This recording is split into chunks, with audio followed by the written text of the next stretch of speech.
pada subjek dan objeknya. Kemudian dalam pelaksanaan kontrak di LKS sering terjadi perselisihan atau persengketa yang dipicu oleh kondisi salah satu pihak yang merasa dirugikan. Hal ini salah satunya dapat terjadi kemungkinan disebabkan oleh tidak diterapkannya asas perjanjian dalam kontrak tersebut. Kemudian kita masuk ke pembahasan pokoknya intinya yaitu tentang hukum kontrak syariah. Akad atau kontrak berasal dari bahasa Arab yang mempunyai arti ikatan atau simpulan, baik itu ikatan yang nampak maupun yang tidak nampak. Sedangkan akad atau kontrak menurut istilah adalah suatu kesepakatan atau komitmen bersama, baik itu secara lisan, isyarat, maupun tulisan antara dua pihak atau lebih yang memiliki implikasi hukum yang mengikat untuk melaksanakannya. Dalam hukum Islam, istilah kontrak ini dibedakan dengan perjanjian, tidak dibedakan dengan perjanjian. Keduanya identik dan disebut dengan akad. Sehingga dalam hal ini akad didefinisikan sebagai pertemuan ijab yang dinyatakan oleh salah satu pihak dengan kabul dari pihak secara sah menurut syarat yang tampak akibat hukumnya pada objeknya. Kemudian hukum kontrak merupakan terjemah dari bahasa Inggris. Kalau tadi kan kita yang bahasa Arab ya. Kontrak hukum kontrak berasal dari bahasa Arab. Kemudian sekarang hukum kontrak merupakan terjemah dari bahasa Inggris yaitu contract of law, yaitu sebagai aturan hukum yang berkaitan dengan pelaksanaan perjanjian atau persetujuan. Lebih lengkapnya lagi dijelaskan oleh Salim mengartikan hukum kontrak sebagai keseluruhan dari kaidah-kaidah hukum yang mengatur hubungan hukum antara dua pihak atau lebih berdasarkan kata sepakat untuk menimbulkan akibat hukum. Kemudian dari definisi tersebut dapat kita cantumkan beberapa hukum kontrak, yaitu yang pertama adanya kaidah hukum, kemudian yang kedua adanya subjek hukum, kemudian yang ketiga prestasi, kemudian kata sepakat, dan terakhir akibat hukum tersebut. Adapun yang dimaksud dengan hukum kontrak syariah di sini adalah keseluruhan dari kaidah-kaidah hukum yang mengatur hubungan hukum di bidang muamalah, khususnya perilaku dalam menjalankan hubungan ekonomi antara dua pihak atau lebih berdasarkan kata sepakat untuk menimbulkan akibat hukum secara tertulis yang berdasarkan dengan hukum Islam. Kaidah-kaidah hukum yang berhubungan langsung dengan konsep kontrak syariah ini adalah yang bersumber dari Al-Quran dan Al-Hadis maupun hasil interpretasi terhadap keduanya serta kaidah-kaidah fikih. Itu tadi hukum kontrak syariah menurut bahasa Arab dan juga ada menurut bahasa Inggrisnya yang dikemukakan juga oleh Salim. Kemudian kita masuk ke asas-asas perjanjian akad. Asas berasal dari bahasa Arab yaitu asasun yang berarti dasar, basis, dan fondasi. Secara terminologi, asas adalah dasar atau sesuatu yang menjadi tumpukan berpikir atau berpendapat. Kemudian dari istilah lain yang memiliki arti sama dengan kata asas adalah prinsip, yaitu dasar atau kebenaran yang menjadi pokok dasar berpikir, bertindak, dan sebagainya. Kemudian Muhammad Ali mengartikan asas apabila dihubungkan dengan kata hukum ialah kebenaran yang dipergunakan sebagai tumpuan berpikir dan alasan pendapat terutama dalam penegakan dan pelaksanaan hukum. Dari definisi yang disebutkan tadi, apabila dikaitkan dengan perjanjian dalam hukum kontrak syariah adalah kebenaran yang dipergunakan sebagai tumpuan berpikir dan alasan pendapat tentang perjanjian, terutama dalam penegakan dan pelaksanaan hukum kontrak syariah tersebut. Dalam hukum kontrak syariah terdapat asas-asas perjanjian yang melandasi penegakan dan pelaksanaannya. Asas-asas tersebut diklasifikasikan menjadi asas perjanjian yang tidak berakibat hukum dan sifatnya umum dan asas-asas perjanjian yang berakibat hukum dan sifatnya khusus. Jadi ada dua. Adapun asas-asas perjanjian yang tidak berakibat hukum, yang tidak berakibat hukum dan sifatnya umum adalah yang pertama asas ilahiyah atau asas tauhid. Sebagaimana yang Allah firmankan di dalam Quran surah Al-Hadid ayat 5 ayat 4 yang artinya Dia bersama kamu di mana saja kamu berada dan Allah Maha melihat apa yang kamu kerjakan. Ini adalah termasuk dari asas ilahiyah atau asas tauhid, di mana kegiatan muamalah termasuk perbuatan perjanjian tidak pernah akan lepas dari nilai-nilai ketauhidan. Dengan demikian manusia memiliki tanggung jawab akan hal itu. Tanggung jawab kepada masyarakat, tanggung jawab kepada pihak kedua, tanggung jawab kepada diri sendiri, dan tanggung jawab kepada Allah Subhanahu wa Ta'ala. Kemudian asas yang kedua ialah asas kebolehan. Terdapat kaidah fikih yang mana artinya pada asasnya segala sesuatu itu dibolehkan sampai terdapat dalil yang melarang. Kaidah fikih ini bersumber pada dua hadis, yaitu hadis dari Al-Bazzar dan At-Tabrani, yang artinya apa-apa yang dihalalkan Allah adalah halal, dan apa-apa yang diharamkan Allah adalah haram, dan apa-apa yang didiamkan adalah dimaafkan, maka terimalah dari Allah pemaafnya. Sungguh Allah itu tidak melupakan sesuatu pun. Kedua hadis di atas menunjukkan segala sesuatunya adalah boleh atau mubah dilakukan. Jadi ini adalah asas kebolehan. Kemudian yang ketiga ada asas keadilan, yang mana terdapat dalam surah Al-Hadid ayat 25, Allah berfirman, sesungguhnya kami telah mengutus rasul-rasul kami dengan membawa bukti-bukti nyata, dan telah kami turunkan bersama mereka Alkitab dan neraca keadilan, supaya manusia dapat melaksanakan keadilan. Jadi dalam asas keadilan ini, para pihak yang melakukan kontrak dituntut untuk berlaku benar dalam mengungkapkan kehendak dan keadaan, memenuhi perjanjian yang telah mereka buat dan memenuhi semua kewajibannya. Ini adalah asas keadilan. Kemudian ada juga asas persamaan dan kesetaraan. Hubungan muamalah ini dilakukan untuk memenuhi kebutuhan manusia. Yang kita ketahui, seringkali terjadi bahwa seseorang memiliki kelebihan dari lainnya. Oleh karena itu, sesama manusia masing-masing memiliki kelebihan dan kekurangan. Maka antara manusia yang satu dengan yang lainnya hendaknya saling melengkapi kekurangan sesama yang lainnya dari kelebihan yang dimiliki olehnya. Dalam melakukan kontrak, para pihak menentukan hak dan kewajiban masing-masing didasarkan pada asas persamaan dan kesetaraan. Ini termasuk dari asas persamaan atau kesetaraan. Kemudian ada juga asas kejujuran dan kebenaran.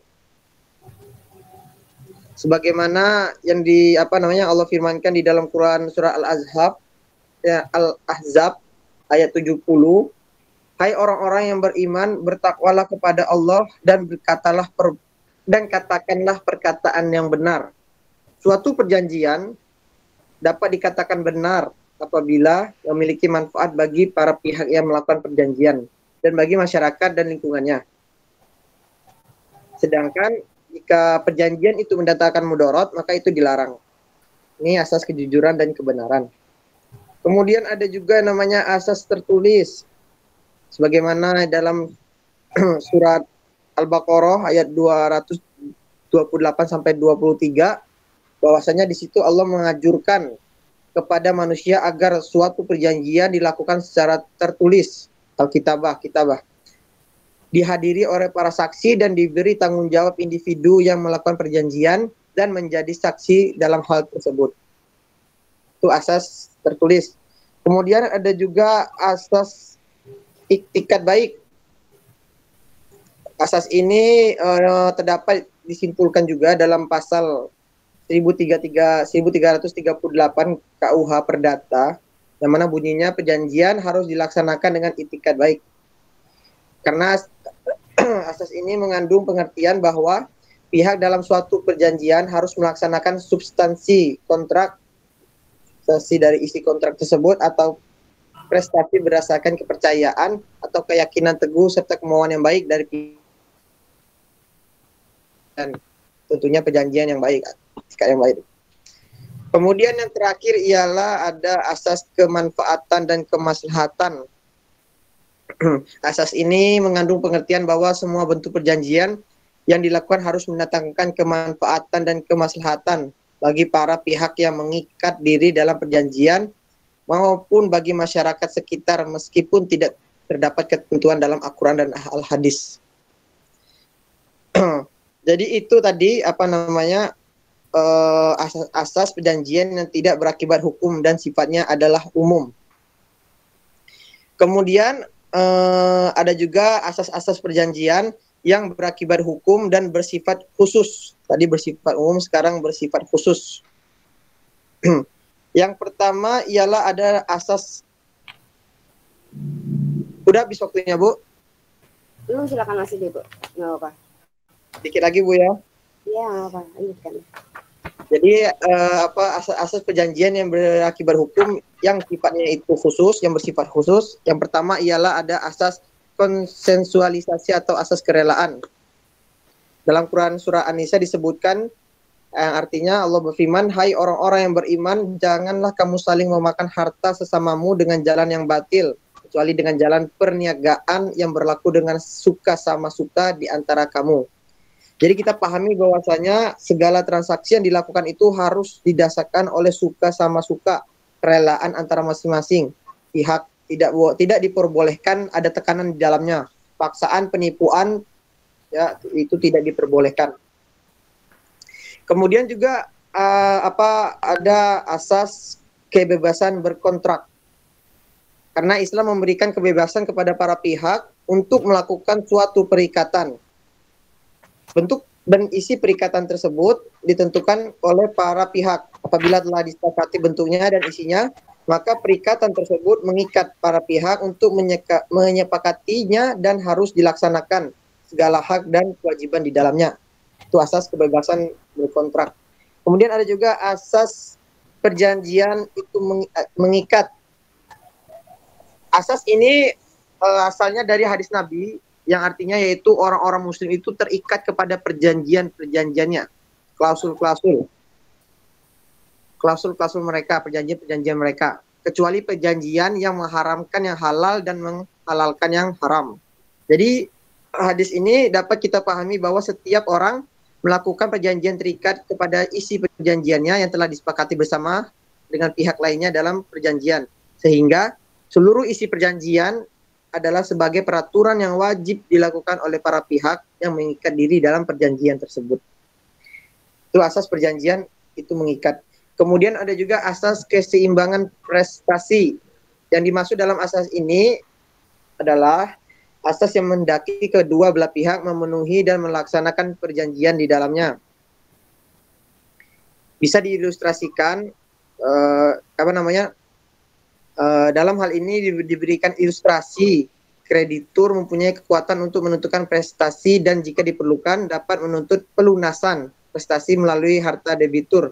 Namun debitur memikul pula kewajiban untuk melaksanakan perjanjian itu dengan itikat yang baik. Itu asas keseimbangan prestasi.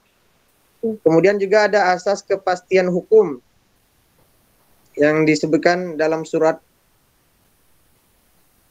asas kepastian hukum yang disebut secara umum dalam kalimat terakhir Quran surat 17 ayat 15 yang artinya ialah dan tidaklah kami menjatuhkan hukuman kecuali setelah kami mengutus seorang rasul dan menjelaskan aturan dan ancaman hukum itu. Selanjutnya juga ada dalam Quran surah Al-Maidah dapat dipahami bahwasanya Allah mengampuni apa yang terjadi di masa lalu. Jadi asas kepastian hukum ini terikat dengan akibat perjanjian dan ini hakim atau pihak ketiga harus menghormati substansi kontrak yang dibuat oleh para pihak sebagaimana layaknya sebuah undang-undang. Mereka tidak boleh melakukan intervensi terhadap substansi kontrak yang dibuat oleh para pihak. Ini asas kepastian hukum. Kemudian ada juga asas kepribadian, personalitas. Asas kepribadian merupakan asas yang menentukan seseorang yang akan melakukan atau melakukan kontrak hanya untuk kepentingan perseorangan, kepentingan pribadi. Kemudian ada juga asas berkontrak. Dalam asas perjanjian Islami dianut apa yang disebut dalam ilmu hukum sebagai asas berkontrak. Asas ini penting untuk dielaborasi lebih lanjut mengingat suatu pernyataan apakah konsep dan bentuk transaksi atau akad yang terdapat dalam kitab-kitab fikih tanpa adanya keleluasaan kaum muslimin untuk mengembangkan bentuk-bentuk akad baru sesuai dengan perkembangan dan kebutuhan masyarakat di masa kini. Kemudian itu yang terakhir, nggak ada lagi ternyata. Itu yang terakhir, asas kebebasan kontrak tadi. Mungkin hanya ini yang saya sampaikan. Kurang lebihnya saya mohon maaf.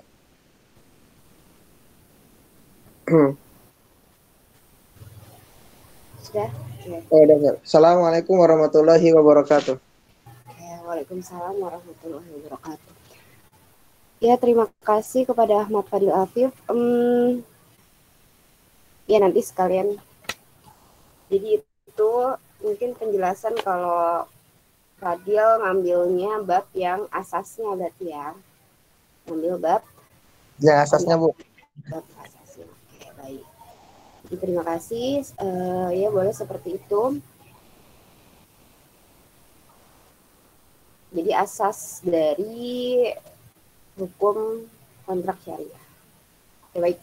Ini juga Alhamdulillah udah baca jurnal ini. Nah, walaupun nanti pada perkembangannya sebenarnya asas-asas yang tadi disampaikan juga banyak sekali ya pakar Islam yang mengkotak-kotakan nantinya ya asas-asas perjanjian gitu. Bahkan di jurnal ini kan juga dikatakan bahwa dia memetakan sebanyak 14 macam tadi ya, 14 macam asas gitu. Beberapa kita udah memang sudah bahas tentang asas dari kontrak syariah gitu ya, atau akad syariah. Sekalian saya buka materi hari ini.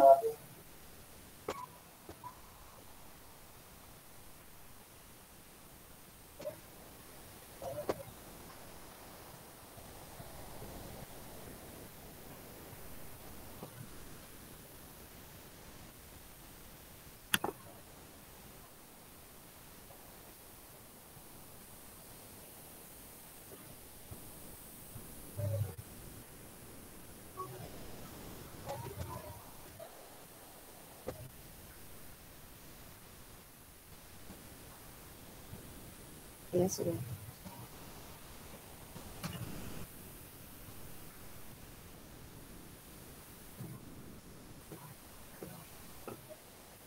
Oke, jadi pertemuan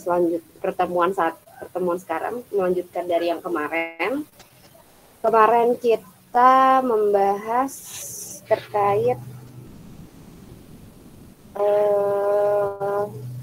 masih pendahuluan dan juga pendahuluan pranata ekonomi syariah, kemudian konsep gitu ya, sumber-sumber dari ekonomi syariah itu sendiri, kemudian ekonomi Islam sebagai alternatif dari ekonomi lainnya, sistem ekonomi lainnya. Nah, kalau kita bahas tadi adalah pranata, kita bahas lagi bahwa kita mengingatkan bahwa pranata itu adalah sebuah alur ya gitu. Jadi penting sekali kita memang membahas awal gitu ya, awal dari sebuah kegiatan ekonomi syariah yaitu adalah kontrak. Gitu. Kontrak yang dibuat untuk melaksanakan suatu kegiatan berekonomi syariah atau berekonomi lainnya, maka perlu sekali adalah kontrak. Walaupun kita memang sudah kita bahas ya, saya juga pernah bahas bahwa materi pranata ini sebenarnya nanti lebih keseluruhan gitu. Makanya nanti ada beberapa bagian-bagian yang memang kita udah pelajari secara detail. Salah satunya ini adalah kontrak syariah atau akad syariah gitu. Kita sudah mempelajarinya di semester sebelumnya. Kita udah bahas satu mata kuliah tersendiri gitu ya untuk hukum kontrak syariah. Makanya saya akan cuma hanya menambahkan beberapa yang mungkin menambahkan dari materi semester sebelumnya gitu ya. Nanti juga masuk dalamnya gitu, masuk di dalamnya ada asas-asas dari hukum kontrak syariah. Oke.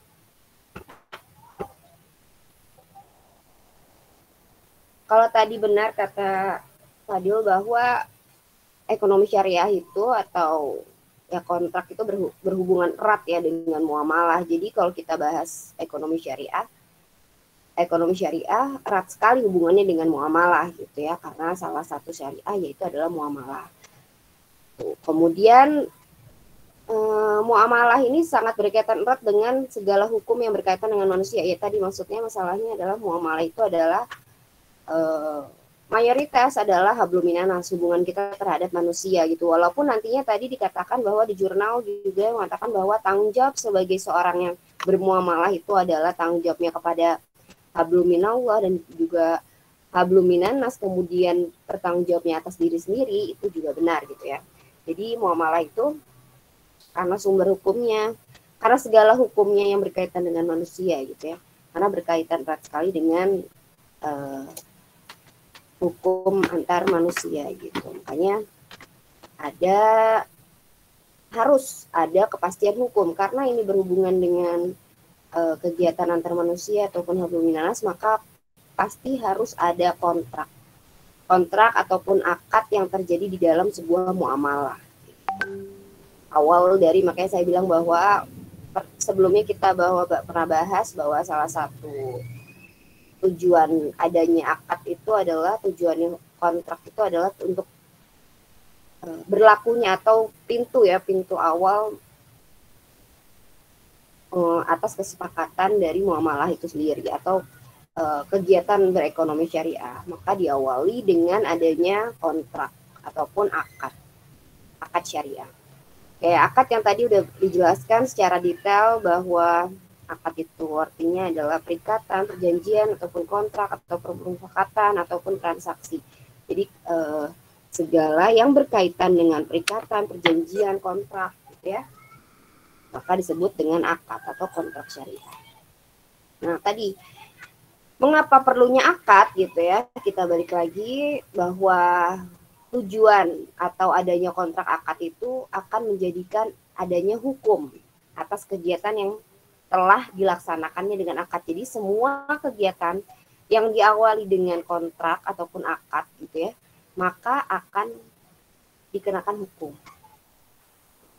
Maka akan berlaku atasnya beberapa hukum-hukum ekonomi syariah. Kalau misalkan dia melakukan kegiatan dengan akad syariah, maka akan diperlakukan juga sebagaimana atas hukum-hukum ekonomi syariah yang berlaku. Maka adalah tujuan adanya kontrak atau akad. Kemudian terjadi pemindahan, maksudnya ketika nanti ekonomi syariahnya atau kegiatan ekonomi syariahnya dalam bentuk bayi atau jual beli, maka terjadi pemindahan kepemilikan. Ketika akadnya sudah berlangsung gitu ya, maka terjadilah kepemindahan pemilikan antara penjual dengan pembeli gitu ya. Kemudian sebagai sarana untuk merealisasikan kegiatan gitu, di mana kegiatan ekonomi syariah akan terrealisasi jika akad kontraknya sudah beres, sudah selesai, tidak ada cacat, kemudian tidak ada ya tadi ada unsur-unsur yang di luar dari asas-asas gitu ya, asas-asas kontrak syariah, maka realisasilah kegiatan tersebut gitu. Itu adanya tujuan harus adanya akad gitu. Harus adanya kontrak syariah. Karena ini juga adalah salah satu akad itu yang tadi dibahas bahwa salah satunya di dalamnya terdapat sigot gitu ya. Sigot ini adalah salah satu rukun dari kegiatan ekonomi syariah, maka berarti penting atau wajib ataupun harus sah gitu ya ketika akadnya sudah terguidance oleh asas-asas tersebut gitu ya, maka dinilai bahwa kita melakukan kegiatan ekonomi syariah yang sesuai cara atau sesuai syariat agama Islam. Maka penting sekali ya dibilang bahwa awal gitu ya, kontrak itu adalah pintu awal. Ketika niat yang baik, kontrak itu bisa diibaratkan sebagai niat gitu ya. Niat itu harus bukan hanya segala diucapkan gitu, tapi dipersiapkan ya tadi dengan asas-asas yang sempurna gitu, tertulis, kemudian tidak mengandung unsur dan yang dilarang oleh syara gitu ya, maka kontrak ini hukumnya ataupun sesuatu kewajiban atas ketika kita melakukan kegiatan ekonomi syariah ataupun bermuamalah. Nah, jarang sekali kalau misalkan kalau kita walaupun misalkan kalau kita akan menyepelekan gak usah pakai kontrak lah gitu, misalkan kegiatan dengan sesama teman ini gitu, ada yang penting ada kegiatan suka sama suka gitu ya, tapi itu wajib gitu ketika kita melakukan kegiatan berekonomi syariah, tetap saja walaupun nanti bentuknya ada bentuk-bentuknya gitu ya, bentuk-bentuk kontrak, hukum kontrak syariah itu yang berlaku bagaimana. Oke. Ya ini tadi asas-asasnya sebenarnya sama saja, lebih detailnya yang tadi saudara Fadil sudah paparkan bahwa ada 14 macam gitu ya. Boleh saja ya, kalau makanya tadi kalau yang saya tuliskan ini adalah berdasarkan di dalam buku perjanjian syariah menurut Fathur Rahman Jamil mengatakan asas kontrak yang dimaksud seperti ini. Kemudian dalam bukunya gitu ya, dalam buku perjanjian syariah yang dituliskan menurut Fathur Rahman Jamil ini dalam bukunya mengatakan bahwa setidaknya ada 5 macam asas yang harus ada dalam suatu kontrak. Tidak-tidaknya, karena sebenarnya ketika kita melakukan asas ketauhidan itu sudah mencangkup semua asas gitu. Kalau kita berkeyakinan bahwa kita bermuamalah dengan nilai ilahiyah tadi ya, kalau di jurnal mengatakan bahwa nilai ilahiyah yaitu atau ketauhidan sama dalam Quran surat Al-Hadid juga sama ayat 4 tadi. Ya, ketika kita melakukan sesuatu dalam jalur yang Allah tetapkan pasti sudah melingkupi aspek-aspek yang lainnya gitu.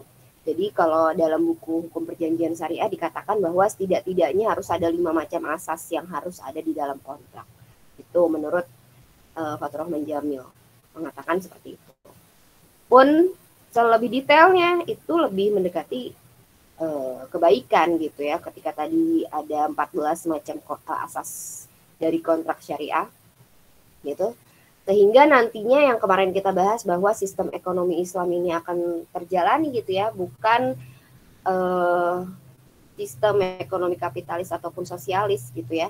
Maka asas-asas ini yang nantinya akan membedakan dengan sistem ekonomi lainnya. Ketika kita pernah bahas sebelumnya bahwa tidak ada rasa kebebasan atau persamaan keadilan di dalam sistem ekonomi kapitalis gitu ya, maka di dalam sistem ekonomi Islam ataupun ekonomi syariah asas-asas ini harus dimasukkan gitu. Sehingga memang benar adanya kalau misalkan dikatakan ekonomi syariah ini adalah sebagai ekonomi sebagai alternatif gitu ya di antara sistem-sistem ekonomi yang tujuannya adalah tidak syariahkan para umat ataupun masyarakatnya ataupun nasabahnya gitu ya.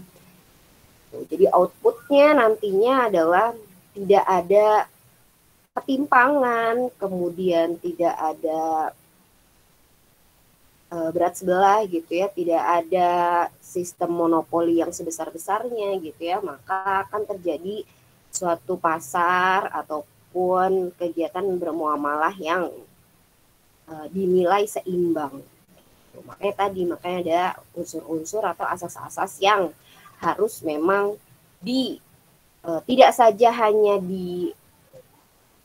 disebutkan yang tadi kita harus ada asas tauhid dan kebebasan bersamaan gitu ya, tapi memang kita analisa apakah benar-benar dalam kontrak syariah yang kita nantinya akan lakukan dalam berkegiatan ekonomi syariah mengandung asas tersebut. Jadi sangat diperhatikan sekali gitu ya, bahwa sistem ekonomi Islam itu punya tujuan gitu ya, punya tujuan untuk mempersamakan hak dan kewajiban dan unsur-unsur lainnya adil, kemudian rela gitu, dan tidak ada ya tadi unsur-unsur kekapitalismean dan sosialismean gitu yang ekonomi sistem ekonomi lainnya, sehingga nantinya hasil penelitian itu memang benar adanya bahwa ekonomi Islam itu adalah salah satu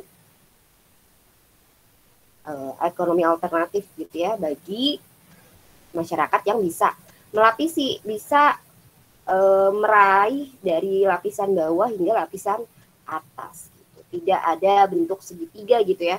Kalau dalam hukum ekonomi itu ada namanya bentuk segitiga, yang semakin ke atas itu semakin yang ekonomi yang hanya yang tadinya semakin high jadi high gitu. Tapi nanti kita akan kita sebut adalah kesamaan ataupun persamaan. Itu adalah beberapa asas yang kita bisa rangkum, bahwa sebelumnya kita memang sudah tahu nilai asas-asas yang kita pernah bahas sebelumnya. Itu adalah beberapa asas gitu ya, sama. Kemudian rukun yang tadi saya bahas, bahwa di dalam syarat kontrak pun ada rukun dan syarat gitu ya. Jadi tidak hanya rukun-rukun saja yang harus kita penuhi, tapi setiap rukun harus mengandung syarat-syarat tertentu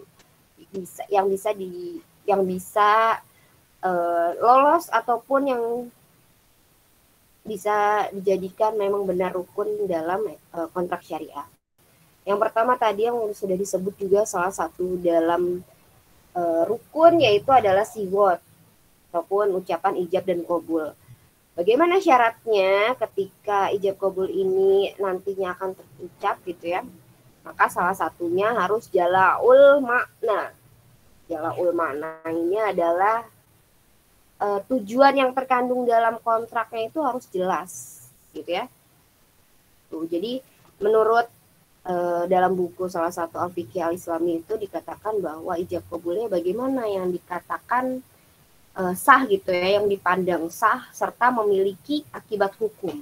Itu balik lagi bahwa tujuan dari adanya kontrak itu ataupun akad syariah itu adalah untuk menghasilkan akibat hukum gitu ya. Maka ada beberapa rukun yang harus dipenuhi agar memang nantinya akan berakibat hukum gitu ya, akan berakibat hukum.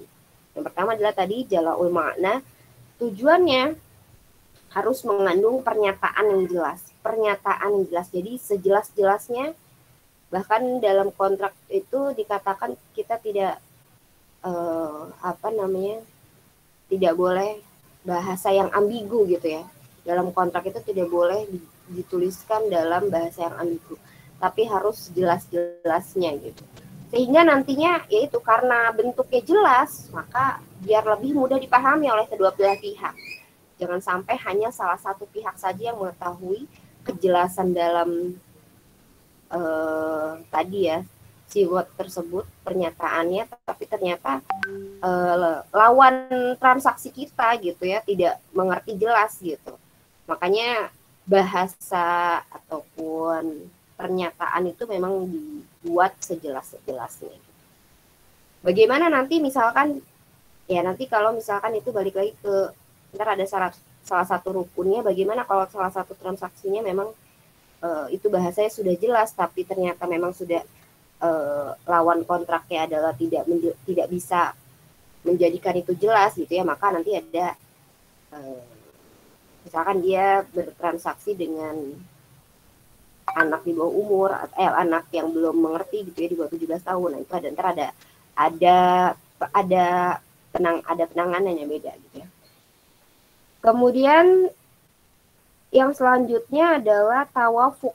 Tawafuk itu harus ada sesuai gitu ya, sesuai. Ya tadi harus ada kesesuaian dalam kata ijab dan kabul.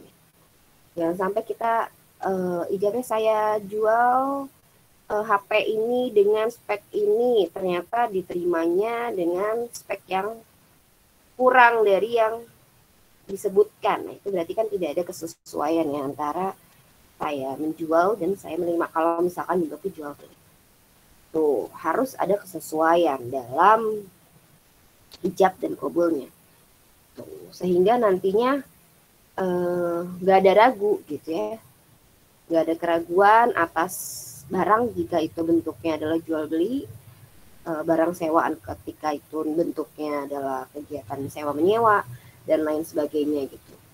Itu adalah kesesuaian antara ijab dan qabul. Jadi makna dari perkataannya ataupun isi dari ijab dan qabulnya harus sesuai, harus sama gitu ya. Saya menerima barang tersebut dengan A, B, C, D, E sama dengan saya menjual barang ini dengan A, B, C, D, E gitu ya. Kemudian yang rukun selanjutnya, syarat dari rukun ijab qabul ini harus jazmul irodatain. Jazmul irodatain itu harus ada di antara ijab dan qabul ini, menunjukkan kehendak para pihak secara pasti. Maksudnya kenapa? Ketika nantinya seorang pengijab dan seorang qabul ini itu harus menunjukkan bahwa emang ada niatan, misalkan dalam kegiatan menjual beli, memang ada niatan untuk menjual dan membeli, gitu ya, ada niatan untuk menjual dan bukan menjual dan membelinya dengan cara salah satunya misalkan pembelinya dengan cara bentuknya paksaan ataupun di bawah tekanan, gitu ya. Berarti tidak jazmul, gitu ya. Harus jazmul irodatain, harus ada menunjukkan kehendak dari para pihak itu untuk kepastian emang dia mau menjual dan membeli. Nah itu tadi masuk ke dalam salah satu kontrak yang juga dijelaskan oleh saudara Fadil bahwa harus ada unsur keadilan ataupun suka antara suka gitu antara penjual dan pembeli, ridho antarodin gitu ya, antarodin antara keduanya gitu. Beneran antarodinnya bukan terpaksa di bawah kepaksaan. Memang kalau misalkan kalau dilihat sekilas memang ini terlihat bagaimana cara mengukur paksaan gitu, ataupun bagaimana cara mengukur ini rela atau tidak rela. Nah itu disebut dengan cara ya tadi, makanya di antara penjual dan pembeli ketika memang salah satu pihaknya udah merasa tertekan ya mendingan dibatalkan ataupun di penjualan gitu ya. Misalkan dia memang salah satu pihaknya merasa dirugikan gitu ya, tapi dia nggak enak gitu jatuhnya mungkin. Itu balik ke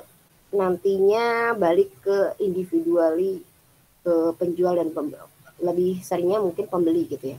Dimana misalkan dia minta, makanya nanti sebelum ada ya kontrak ataupun cara kontraknya atau jual beli ataupun sewa menyewa berlangsung itu, makanya sebagai pembeli, penyewa dan lain sebagainya dalam berekonomi syariah kan punya hak ya, salah satunya hak khiyar.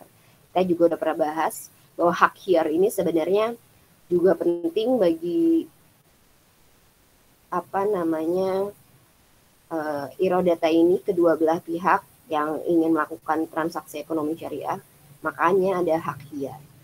Begitu, sebegitu adilnya, sebegitu diperhatikannya bahwa hak-hak dari konsumen ataupun hak-hak dari pembeli gitu ya diperhatikan juga gitu di dalam ekonomi syariah. Makanya walaupun sekarang juga ada di Indonesia bahwa ada perlindungan hak konsumen dan segala macam, nah dalam ekonomi syariah memang itu sudah dimasukkan gitu ya nilai-nilai tersebut gitu. Agar nantinya tidak terjadi ya tadi ketidakadilan gitu ya atas kontrak itu nantinya akan berlangsung gitu ya. sebelum kontrak itu akan jalan gitu, maka benar-benar kontrak yang akan dibuat tuh sedemikian rupa harus di analisa gitu ya, dianalisa apakah nanti ya tadi agar kedua belah pihaknya saling jasmul irodah. Itu yang rukun yang pertama. Kemudian rukun yang selanjutnya adalah mahal al-aqd. Gitu ya. Mahal al-aqd ini adalah objek kontraknya. Gitu ya. Ketika seorang berkontrak pasti ada objeknya gitu ya. Ada yang misalkan kalau misalkan jual beli, ada objeknya barang yang diperjualbelikan. Kemudian misalkan dalam kontrak gadai atau rahen gitu ya, objeknya adalah barang yang digadaikan atau barang yang dirahenkan, ataupun nanti barang dan utang yang diperoleh gitu ya, kalau bagi si penggadainya gitu ya. Barangnya diserahkan, kemudian ada, kalau bagi si penggadainya berarti ada utang gitu ya, ada utang yang diperoleh. Ataupun misalkan dalam kontrak sewa menyewa gitu ya, ijaroh, kemudian objek kontraknya berarti ada manfaat yang disewa. Ya, tadi mungkin tenaga manusia ataupun barang rumah ataupun mobil yang disewa gitu ya, ada objek kontraknya. Nah, rukun yang kedua ini selain tadi ijab dan harus ada ijab dan qabulnya, kemudian harus ada objek kontraknya, maka syarat dari objek kontraknya yaitu adalah para fuqaha atau para ahli hukum Islam mengatakan sudah sepakat bahwa suatu objek kontrak tuh harus punya 4 syarat ini gitu ya. Salah satunya adalah ya tadi itu kontrak harus ada secara konkret. Jadi ketika kontrak dilaksanakan, walaupun nantinya di dalam kontrak itu akan ada perkiraan pembayaran misalkan di masa akan datang ya, contohnya kayak salam gitu ya, istisna kan ada pembayaran yang nanti gitu ya, karena ada bentuknya pesan kemudian dibayar gitu ya. Maka ya sama kayak ijaroh, leasing juga ada masa berakhir gitu ya, masa akan datang gitu ya, masa akan datang juga gitu. Kemudian kalau di akad ya tadi mudoroba bagi hasil, pastikan juga ada waktu yang diperkirakan. Nah itu harus tertuliskan gitu ya, harus ada secara konkret ketika kontraknya sedang dilaksanakan. Ataupun ya tadi ada beberapa kasus yang memang bentuknya akan datang gitu ya, akan datang. Itu ketentuannya dalam kontrak-kontrak yang tadi tersebut dapat dibenarkan gitu. Boleh diperbolehkan ketika ya tadi jelas secara konkret gitu. Kontraknya harus ada secara konkret. Kemudian yang kedua adalah ini udah pasti, udah hak mutlak, udah syarat mutlak bahwa semua kegiatan atau objek kontraknya dibenarkan oleh syarat. Ya tadi tidak mengandung keharaman gitu ya dalam objek kontraknya. Misalkan, walaupun nantinya dia itu nanti termasuk syarat yang berapa ya? Misalkan suatu kejadian bahwa kita pernah bahas juga ada, itu nanti masuknya ke tujuan kontrak. Kita akan bahas ini dulu objek kontraknya. Ya tadi ya harus bentuknya halal dan dihalal dan dapat dimanfaatkan gitu ya. Objek kontraknya gitu, objek kontraknya. Jadi harta, walaupun itu bentuknya harta yang diperoleh secara halal, dan pokoknya sesuai syariat ini, sesuai syarat dan tidak mengandung keharaman dan kegororan dan lain sebagainya. Kemudian yang ketiga harus dapat diserahkan. Ya tadi contohnya kalau bentuknya salah satunya jual beli gitu ya, harus bisa diserahkan. Walaupun salah satunya ya bentuknya salam, istisna bakalan diserahkan dalam bentuk pesanan ya gitu nanti. Tapi pastinya maksudnya adalah bisa diserahkan pada saat yang telah ditentukan dalam kontrak. Misalkan nanti next month, next year gitu ya, ada tertulis jelas ataupun yang dimaksud adalah jelas. Yang penting barangnya harus bisa diserahkan dalam waktu yang sudah ditentukan dalam kontrak tersebut. Kemudian ya tadi yang selanjutnya adalah harus jelas, harus diketahui oleh kedua belah pihak, gitu ya. Atau muayyan disebutnya adalah harus diketahui apabila misalkan ada ketidakjelasan tentang kontrak yang dibuat nih, misalkan ada tiba-tiba ternyata di kemudian hari kenapa harus jelas gitu, maksudnya dijelas di kedua dijelaskan objek kontraknya ini, misalkan nanti ada, sehingga ketika misalkan kita tadi beli laptop ataupun apa tidak ada kerusakan ataupun cacat, benar-benar sesuai dalam yang dituliskan dalam kontrak, nantinya akan meminimalisir hal-hal yang tidak diinginkan gitu di kemudian hari gitu. Makanya bermuamalah yang baik adalah bermuamalah yang tidak meninggalkan cacat nantinya, maksudnya tidak meninggalkan testimoni yang buruk gitu ya, gitu. Bermuamalah yang baik. Tadi objek kontraknya juga baik, ijab qabulnya juga dinyatakan dengan jelas gitu, maka tidak ada testimoni yang buruk harusnya. Oke, selanjutnya adalah al-aqidain. Orang yang berijab qabul itu pasti ada orang-orang yang ada pihak-pihak yang melakukan kontraknya atau orangnya gitu ya. Tadi yang pertama adalah ijab qabulnya, yang kedua adalah objek kontraknya, objek atau barangnya, kemudian yang selanjutnya adalah al-aqidain atau pihak yang melaksanakan kontrak. Ya, ini yang tadi saya bahas bahwa ada mungkin kita ketidakjelasan dalam, menurut salah satu pihak adalah kontrak itu jelas, tapi bisa jadi kejadian di suatu ketika ada pihak lawan transaksinya mengatakan itu tidak jelas gitu. Maka bisa jadi misalkan dalam suatu kasus ternyata ya lawan transaksinya adalah bukan yang cakap bertindak gitu ya, ataupun yang tidak memiliki kewenangan, maksudnya adalah bisa dikatakan bahwa dia juga yang termasuk mahjur alaih. Mahjur alaih itu yang tidak cakap untuk bertindak, anaknya misalkan di bawah umur, tidak berakal sehat dan lain sebagainya gitu ya. Maka hal-hal ini sebelumnya kita juga udah pernah bahas bahwa dalam hukum ekonomi syariah di KHS itu mengatakan bahwa harus ada perwalian dan segala macam. Ya. Ini yang berhubungan dengan pihak-pihak berkontrak gitu ya. Kita juga sudah pernah bahas bahwa ada pasal yang mengatakan bahwa ketika itu misalkan anaknya, berarti yang berkewajiban misalkan salah satunya adalah orang tuanya yang menjadikan dia sebagai perwalian. Ataupun yang kalau misalkan dia tidak punya orang tua yang bisa dijadikan pihak yang menjelaskan, kalau kalian masih ingat bahwa salah satunya lagi adalah kita alihkan ke pengadilan. Jadi diputuskan oleh orang yang ditetapkan berdasarkan putusan pengadilan.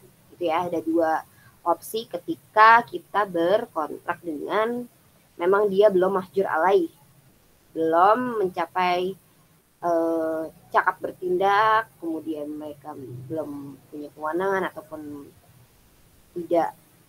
bukan sebagai perwakilan dari subjek kontrak tersebut gitu ya.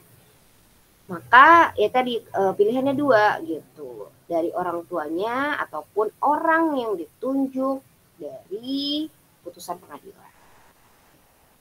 Kemudian satu lagi selain itu adalah orang yang biasanya menerima wasiat dari perwalian gitu ya, misalkan dari ayah menunjuk atas penunjukan dari sendiri, sama semuanya nanti ketika dia belum cakap hukum, dia bisa alihkan ke putusan pengadilan gitu ya. Kita juga pernah bahas bahwa pengadilan juga pasal terbarunya yaitu dalam hukum Islam bahwa salah satunya berekonomi syariah juga salah satu bagian yang diatur gitu ya. Jadi ini salah satunya perwalian juga bisa nanti ditunjuk oleh putusan pengadilan. Itu selanjutnya, rukun selanjutnya adalah Maudu'ul akad. Maudu'ul akad ini ya tadi, oh ini adalah tujuan kontrak dan akibatnya.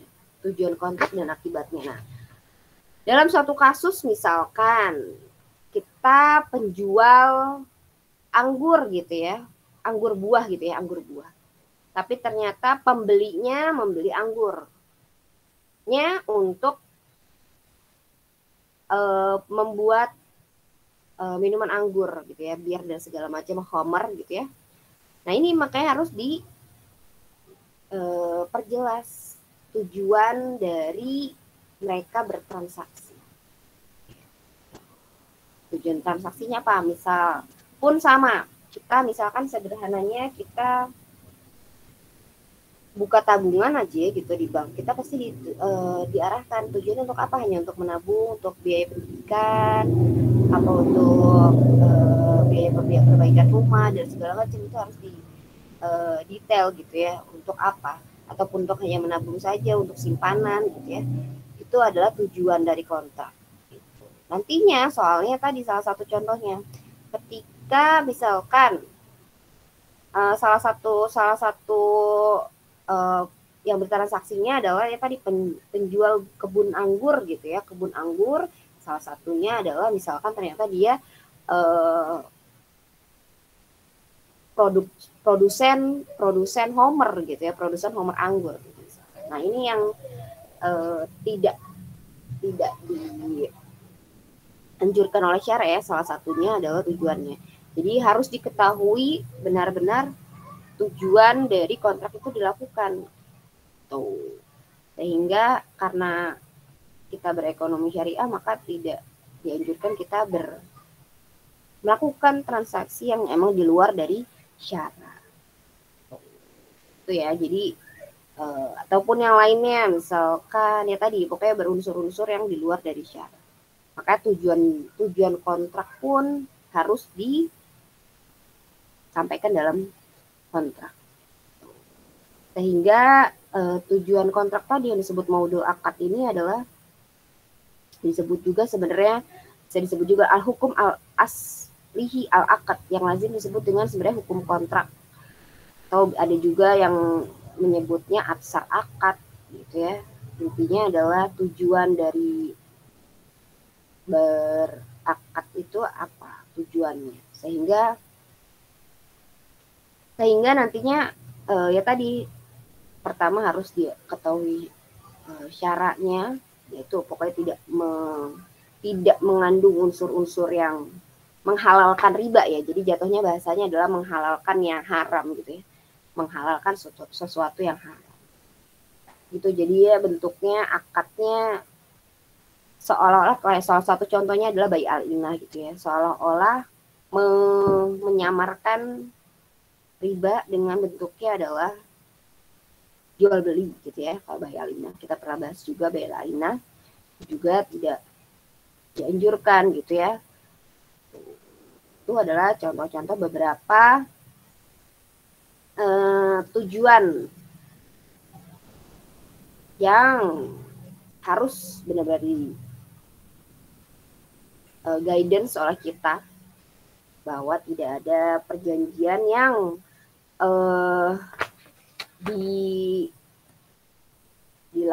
tidak boleh mengandung sesuatu yang dilarang oleh syarak. Itu adalah tujuan selanjutnya adalah berlangsungnya adanya hingga berakhirnya kontrak. Maksudnya adalah contohnya misalkan dalam kegiatan sewa menyewa rumah nih kan, misalkan dalam jangka waktu 2 tahun hingga 3 tahun gitu. Tujuannya ingin mengambil manfaatnya dari kontrak tersebut. Nah, jika misalkan tidak dalam waktu yang sudah ditetapkan tidak tercapai gitu ya, maka kontraknya menjadi rusak. Makanya disebutkan bahwa misalkan kita ingin kontrak selama 2 tahun. Tapi ini juga bisa jadi tidak berlangsung itu karena sebab yang tidak disebutkan gitu ya. Misalkan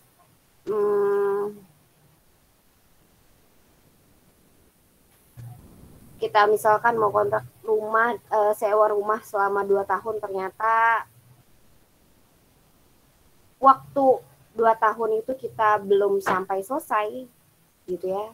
Tapi dengan kita melanggar suatu yang ada di kontrak, maka kontraknya disebutnya rusak atau batal gitu ya, bukan batal. Makanya secara langsung manfaat yang kita peroleh sebagai pihak penyewa tidak mencapai waktu tersebut kan gitu. Sebenarnya makanya kontrak ini berlangsung adanya hingga akhirnya kontrak gitu. Jadi tujuan kontrak ini harus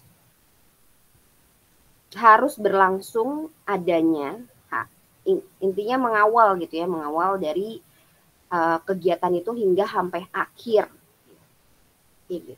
Dalam suatu kegiatan ekonomi harus tetap dilapisi, walaupun misalkan nanti dalam 2 tahun selesai ingin lanjut lagi. Nah, berarti harus ada pembaruan kontrak dengan waktu dan tanggal yang diinginkan kembali gitu. Jangan sampai membuat kontrak hanya satu, kemudian yang sisanya ya udah dengan kontrak yang lama itu, tidak. Tapi kontrak selesai, kemudian nanti dilanjutkan dengan kontrak yang baru. Gitu. Intinya setiap kita berekonomi syariah, kontraknya itu harus ada hingga berakhirnya kontraknya selesai. Tuh. Oke. Itu mungkin beberapa rukun syarat dan beberapa rukun-rukun dan syarat yang harus terpenuhi dari hukum kontrak syariah. Gitu. Selanjutnya, kita sampai jam berapa tadi? 8:30, 10 lewat ya? 10 lewat atau kan kayak pertengahan. Kita ngambil waktunya 10 lewat kali ya, 10 lewat. Kalau misalkan nanti yang jam mata kuliah saya dimajuin atau enggak setelah kalian akan majuin juga, nanti diinfokan ya. Kemudian hal-hal yang dapat merusak kontrak. Sama, kita juga udah pernah bahas, kita juga beberapa, tapi ada beberapa yang saya tambahkan juga. Hal-hal yang dapat merusak kontrak ini salah satunya al-ikrah, gitu ya. Al-ikrah ini adalah sebenarnya tadi bentuknya keterpaksaan. Tadi juga kita sudah sebutkan sebenarnya bahwa keterpaksaan itu bukan salah satu prinsip dari asas gitu ya. Maka tidak dibenarkan adanya keterpaksaan. Tapi suatu kasus misalkan ada juga yang bentuknya pemaksaan yang dikehendaki dalam secara hukum. Maksudnya adalah pemaksaan yang diperbolehkan. Contoh. Misalkan suatu kegiatan berekonomi syariah itu sudah masuk jalur putusan pengadilan. Misalkan contohnya sewa menyewanya si penyewanya tidak bisa membayar hasil bayaran sewanya. Kemudian berarti kewajiban hakim gitu ya yang memutuskan hukumnya untuk memaksa apa? Memaksa seorang yang tadinya berhutang gitu ya.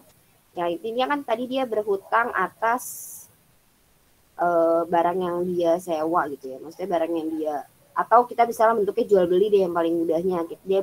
Dia jual beli kemudian dia bentuknya tidak tunai gitu ya, maka ada barang yang harus dikembalikan kemudian untuk membayarkan hutangnya gitu ya, untuk membayarkan hutangnya. Berarti dia si hakim ini harus bentuknya memaksa si pemilik hutang ini untuk membayarkan hutangnya. Itu bentuk keterpaksaan yang maksudnya dikehendaki secara hukum gitu ya. Walaupun kita bilang bahwa keterpaksaan itu adalah hal yang merusak dari kontrak gitu ya. Tapi ada bentuk-bentuk keterpaksaan yang memang harus dilakukan gitu ya. Itu salah satu contoh misalkan ketika ada kasus keterpaksaan seperti itu ya, dikatakan bahwa ada bentuk paksaan yang memang dikehendaki secara hukum. Tapi nantinya maka pemaksaan itu tidak berpengaruh sebenarnya kepada batalnya kontrak gitu.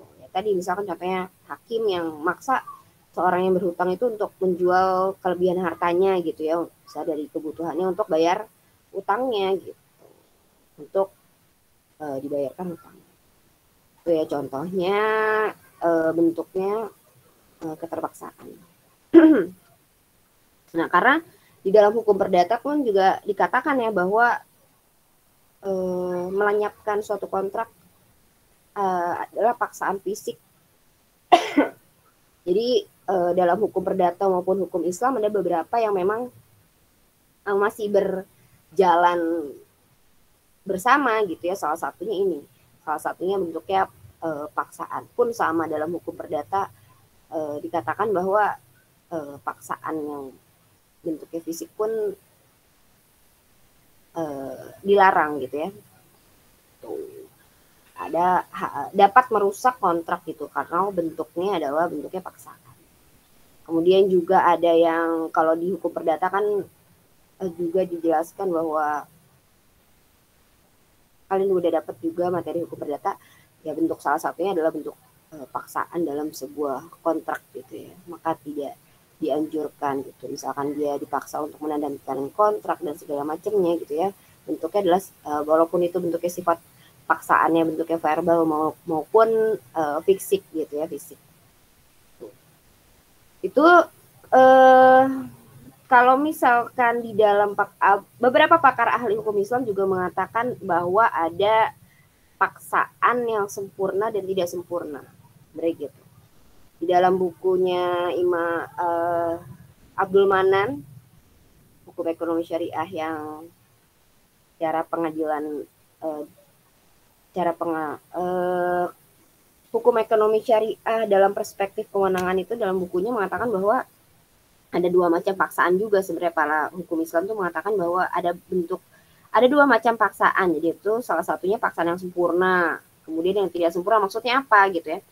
Paksaan yang sempurna itu misalkan kalau sesuatu yang paksaan dikatakan sempurna apabila misalkan paksaannya itu sesuatu yang oleh pihak yang memaksanya disertakan ancaman hingga menghilangkan nyawa atau menghilangkan anggota badan gitu ya. Itu disebut paksaan sempurna. Kemudian kalau misalkan paksaan yang tidak sempurna bagaimana? Biasanya sama yang tadi dibilang oleh hukum perdata. Bentuknya adalah verbal ataupun ancaman fisik yang tapi tidak sampai menghilangkan nyawa ya. Jadi dalam hukum perdata kalau tadi mereka diancam untuk menandatangani kontrak gitu ya, itu kalau di dalam beberapa pakar hukum Islam mengatakan bahwa itu salah satunya disebutnya paksaan tidak sempurna. Kayak seperti itu. Itu adalah beberapa contoh paksaan-paksaan gitu ya. Kemudian yang selanjutnya adalah golat. Golat itu adalah kekeliruan, sebenarnya ini kekeliruan pada objek kontraknya. Objek kontrak. Itu misalkan ya tadi ternyata kita beli, ini saya ganti ya, kekeliruan pada objek kontraknya. Lebih ke objek kontraknya. Kita udah mesennya tepung grade A gitu ya. Ternyata ada kekeliruan saat pengiriman, ternyata tepung grade B gitu. Nah, itu bisa merusak. Nantinya bisa pembatalan kontrak ataupun bisa bentuknya bisa batal, bisa diperbaiki, kemudian dikembalikan, kemudian menjadikan kontrak itu menjadi sah kembali gitu ya. Bisa ada beberapa penanganan misalkan ketika ada kekeliruan pada objek kontrak. Itu contohnya. Oke, pokoknya intinya adalah dalam kekeliruan ini bentuknya adalah objek yang diinginkan di kontrak tidak sesuai yang diterima di kontrak. Itu sih intinya. Kalau misalkan kekeliruan dari objek kontrak atau golat. Kemudian selanjutnya adalah penipuan atau tadlis ataupun tagrir. Jadi penipuan ini ya sama ya, karena salah satu bentuk kejelasan tadi kalau dalam prinsipnya harus jelas, kemudian harus transparansi gitu ya, maka harusnya hal-hal kebalikannya gitu ya. adanya penipuan, kemudian ada tipu muslihat, pasti akan merusak dari kontrak tersebut. Sekarang kita bentuknya adalah contohnya. Ya misalkan tadi penipuan, contohnya misalkan ya emang tadi bisa tidak menyebutkan sifat dari nyatanya, tidak nyata dalam objek kontraknya, itu bisa disebut ya penipuan. Kalau kita back to role model kita bahwa Nabi Muhammad itu mengajarkan berniaga itu harus dengan sidik gitu ya, dengan kejujuran, beliau juga menjadikan dirinya sebagai entrepreneur yang al-amin gitu ya. Maka kita seharusnya sebagai umatnya juga mencontoh suri teladan kita untuk menghindari hal-hal yang disebut menjauhi dari sifat al-amin. Makanya sebenarnya penipuan dan tipu muslihat ini adalah bentuknya segala bentuk-bentuk yang tidak dinilai bentuknya dengan kejujuran. Tadi sama prinsipnya juga bahwa kita menganut prinsip asyidik gitu ya, kejujuran, maka harusnya tidak gitu. Maka lalu apa bentuknya penipuan gitu, apa bentuknya dari tipu muslihat gitu, berarti kita harus mengkategorikan mana yang disebut penipuan ataupun tipu muslihat gitu. Walaupun kita tahu bahwa karena pedagang ini misalkan sudah jujur A, B, C, D gitu ya, maka bentuk-bentuk dari penipuan itu bisa salah satunya adalah bentuknya perbuatan. Itu adalah dalam perjalanan transaksi dikatakan dia menawarkan misalkan barang grade-nya A gitu ya. Berarti kan dalam bentuk perbuatan dia menawarkan barang grade A gitu. Ternyata ya tidak senyatanya pada objek kontrak yang diberikan gitu ya. Ataupun yang kedua bisa dalam bentuknya ucapan. Dia biasanya dengan perbuatan pasti dengan ucapan juga. Bohong dan lain sebagainya gitu ya. Kemudian yang ketiga bisa juga dengan cara menyembunyikan cacatnya. Gitu. Itu juga salah satu yang tidak kita ketahui Rasulullah apalagi tidak benar-benar tidak menyukai saat berniaga itu menyembunyikan cacat gitu ya. Tuh, menyembunyikan cacat pada objek kontrak.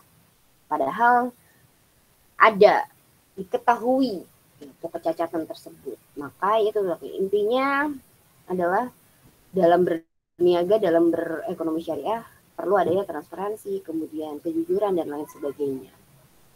Sama pun dalam hukum perdata yang berlaku di Indonesia melarang hal tersebut ya, penipuan dan tipu muslihat. Makanya sebenarnya beberapa hukum perdata dan juga hukum Islam kita berkesinambungan gitu ya. Ada beberapa yang memang di KUHP itu menyatakan bahwa tidak diperbolehkannya adanya penipuan dan tipu muslihat. Itu terkait hal-hal yang merusak kontrak. Kemudian selanjutnya adalah berakhirnya suatu kontrak. Suatu kontrak ya tadi harus ada tujuan dan hingga mengawali sehingga ada akhir dari kontrak tersebut. Ada beberapa kasus ataupun kejadian yang bisa mengakibatkan berakhirnya kontrak syariah. Salah satunya sudah terpenuhi. Sudah terpenuhi tujuan kontraknya maka sudah berakhir. Misalkan yang tadi kontrak sewa rumah 2 tahun. Dalam waktu 2 tahun sudah terjalani dengan selesai, kemudian selesai itu kontraknya. Kemudian ingin memperbaharui kontrak, ya boleh saja. Kemudian tidak hanya seperti itu, maka dilanjutkan dengan kontrak yang baru. Maka ada akhir kontrak, kalau ingin dilanjutkan maka ada kontrak yang baru. Itu adalah salah satu berakhirnya kontrak berarti sudah terpenuhi tujuan kontraknya, gitu ya, hingga akhir. Yang kedua adalah pembatalan. Tadi misalkan ya tadi di dalam transaksi ada cacat kemudian ingin dikembalikan, berarti kan ada pembatalan dalam suatu transaksi. Tuh, akhirnya kontrak salah satunya ada fasakh. Kemarin kita juga pernah bahas fasakh itu ciri-cirinya seperti apa gitu ya. Salah satunya yang tidak bisa kita apa namanya, salah satunya kemarin fasah itu syaratnya adalah bisa jadi force majeure ataupun pembatalan itu terjadi maaf itu bukan yang itu kalau putus demi hukum ya. Oke. Kalau yang berakhir karena pembatalan fasah ya contohnya misalkan ada aib ataupun ada cacat tadi ya, contohnya ada cacat atau aib dalam suatu objek kontraknya, bisa objek kontraknya ataupun kegiatan yang berlangsung atau tujuannya ya. Tujuan kontraknya ada cacat ataupun dilarang oleh syara, berarti ada fasah gitu ya. Fasah itu ada beberapa kemarin kita udah bahas juga di KHS, fasah itu ada syaratnya beberapa. Salah satunya itu tadi adalah sesuatu yang tidak mengandung yang tidak dianjurkan oleh syara gitu, maka terjadi fasah. Ya boleh. Itu juga fasah ini beberapa hukum Islam, beberapa para fuqaha Islam mengatakan harus hanya boleh dilakukan atas kerelaan pihak yang lain atau putusan hakim. Jadi kita tidak boleh membatalkan dalam salah satu pihak saja gitu ya, tanpa menjelaskan misalkan. Tapi juga harus ada kerelaan antara kedua belah pihak agar nanti tidak mencederai hukum muamalahnya sendiri sebenarnya gitu ya, agar tidak mencederai kegiatan muamalahnya tersebut gitu. Ketika kita tiba-tiba membatalkan gitu ya tanpa ada syarat A B C D gitu ya, bukan di luar dari tujuannya, bukan di luar dari dari objek kontraknya gitu ya, maka nanti akan mencederai kegiatan muamalahnya. Maksudnya apa adalah kita tidak berhubungan baik terhadap kedua belah pihak gitu dan lain sebagainya. Itu tidak dianjurkan dalam menurut para fuqaha atau para ekonomi Islam mengatakan bahwa dalam pembatalan ini pun bentuknya harus ada kerelaan sehingga nanti tidak mencederai kegiatan bermuamalahnya gitu. Tuh, yang kedua adalah putus demi hukum. Contoh misalkan kayak force majeure gitu ya. Force majeure itu adalah kejadian misalkan ada bencana alam, itu sesuatu yang tidak bisa ditanggulangi oleh akal manusia gitu. Maka ya tiba-tiba sudah berakhir gitu ya, tanpa sebab-sebab yang tidak bisa dilaksanakan lagi oleh pihak-pihak yang berkontrak gitu. Dilaksanakan hingga ya pastinya akan rugi jatuhnya ya kalau misalkan dia bentuknya kerjasama sirkah gitu ya, karena ada force majeure itu maka ya harus bentuknya pasti melaksanakan kontraknya walaupun yang dilaksanakan nantinya akan kerugian gitu. Kemudian adalah karena kematian ataupun intisah pasti akan batal. Jadi beberapa juga misalkan tapi sebenarnya kontrak yang bisa dibatal atau berakhir karena kematian tidak semuanya bisa ya. Contoh misalkan yang tidak bisa kayak jual beli. Sebenarnya jual beli ketika misalkan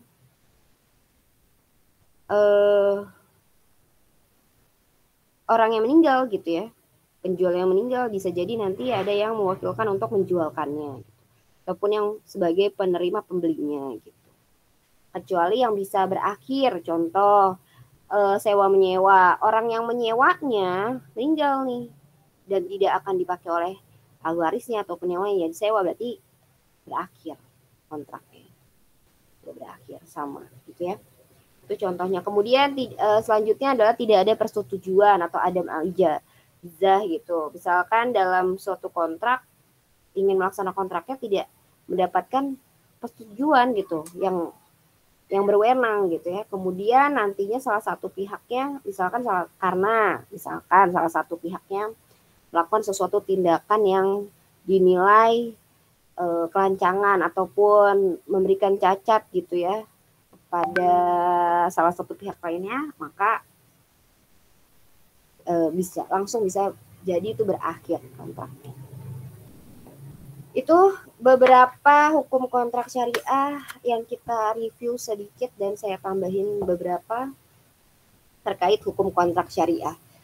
Tuh ya saya review lagi sedikit bahwa hukum kontrak syariah ini tadi adalah pintu gitu ya, di mana segala hukum berekonomi syariah itu perlu adanya kontrak. Maka kontrak yang baik akan menghasilkan output kegiatan ekonomi syariah yang baik.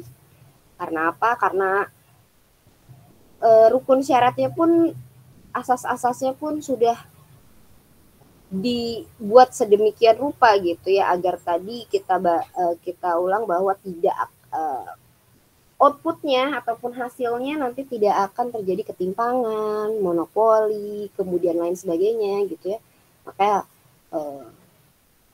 nantinya kegiatan ekonomi syariahnya pun akan memakositkan syariah gitu ya, tidak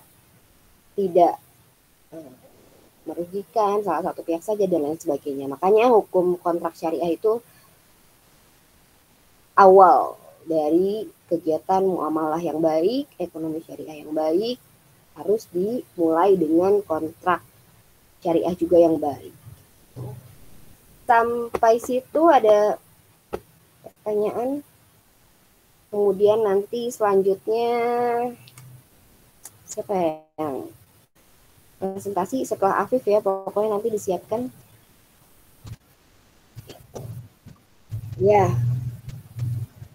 sampai situ jika tidak pertanyaan mungkin kita akhiri. Ya, selanjutnya siapa ya?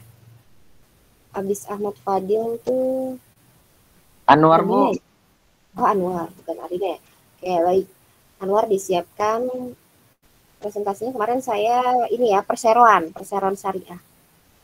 Silakan cari jurnal, pokoknya subbabnya adalah perseroan syariah, karena setelah kontrak kita akan bahas tentang perseroan syariah. Oke, kalau tidak ada pertanyaan, oh ya, yang tidak tidak masuk, bentar, siapa yang tidak masuk? Ada yang tidak masuk? Ada, Bu. Siapa ya? Belum lihat absen soalnya. Arwan. Marwan, Bu, Arwan. Oh, Arwan. Oh iya, kan Anwar yang masuk ya. Arwan Wabula ya. Iya, Bu. Tidak masuk. Ya, dia katanya izin ini, Bu. Apa masalah jaringan jam ya? Oh, berarti izin ya, bukan alfa ya. Oke.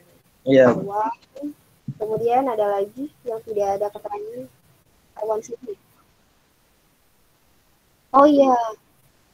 Ilham siapa? Faiz ya? Muhammad Faiz ya? Hadra juga izin. Udah. Muhammad Hadra. Listrik lagi mati, nggak ada sinyal. Siapa itu? Hadra, Bu. Dia terakhir ngirimnya ngasih tahu sebelum pelajaran Ibu dimulai. Andra siapa? Hadra. Siapa namanya? Oh, Hadra, Muhammad Hadra. Ya, siap. Muhammad Hadra. Oke, izin. Arwan juga izin. Kalau Faiz ada keterangan? Oh, Faiz. Tadi telepon, Bu. Tadi habis telepon sebentar, makanya saya off dulu. Oh iya, makanya tadi ada enggak, saya jadi lihat ya. Nggak apa. Faiz hadir ya, tapi ya. Arwan, berarti yang izin Arwan, Hadra, ada lagi nggak ya? 10, 11, 12, 13 Imam Haris, Bu, tidak ada. Oh iya, Imam Haris. Tapi saya tidak tahu keterangannya, Bu. Oke, baik. Imam Haris ya. Imam Haris izin sakit, Bu. Oh, izin sakit. Oke, baik. Ya. Kan saya soalnya udah saya alfain tadi. Oke. Berarti izin semua ya. Arwan, Hadra, Imam Haris 10, 11, 12, 9, 10, 11, 12 orang. Saya ada 13 ya. 12 orang ya. Oke, nggak ada lagi ya.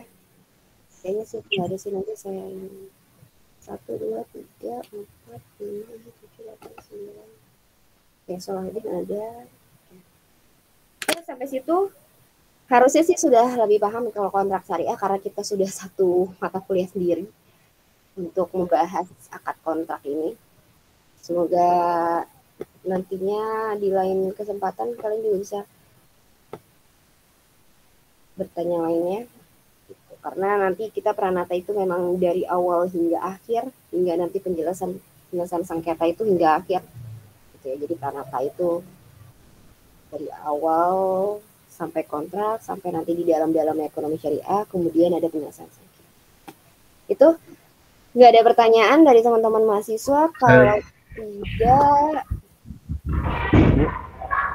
saya kemarin kan nggak masuk, Tapi udah buat resumenya. Udah buat resume, Bu. Udah nonton videonya. Udah buat resume. Iya. Percaya aja deh Sekarang pokoknya. alhamdulillah masuk. Yang penting nilai PTS sama nilai PS bagus gitu ya kalian. Tugasnya juga dikerjakan, jadi saya juga nggak beban juga ngasih nilai gitu. Karena kan beberapa kemarin memang ada ya pengennya sih kalian walaupun kita berkuliah di swasta pengennya tuh ya tetap gitu ya, tetap melaksanakan tugas, kemudian ya tetap punya semangat yang sama lah gitu dengan kampus-kampus yang lain gitu ya.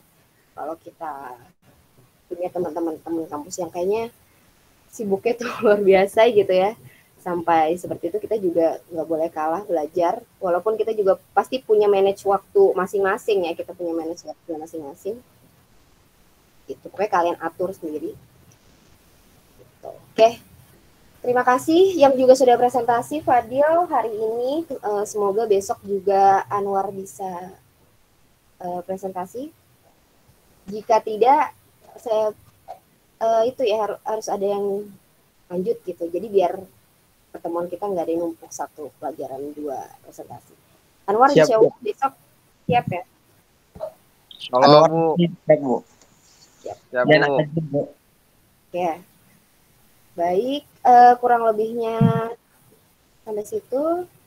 Jika ada kesalahan datangnya dari saya, kurang lebihnya saya mohon maaf. Billahi taufiq wal hidayah. Wassalamualaikum warahmatullahi wabarakatuh. Waalaikumsalam.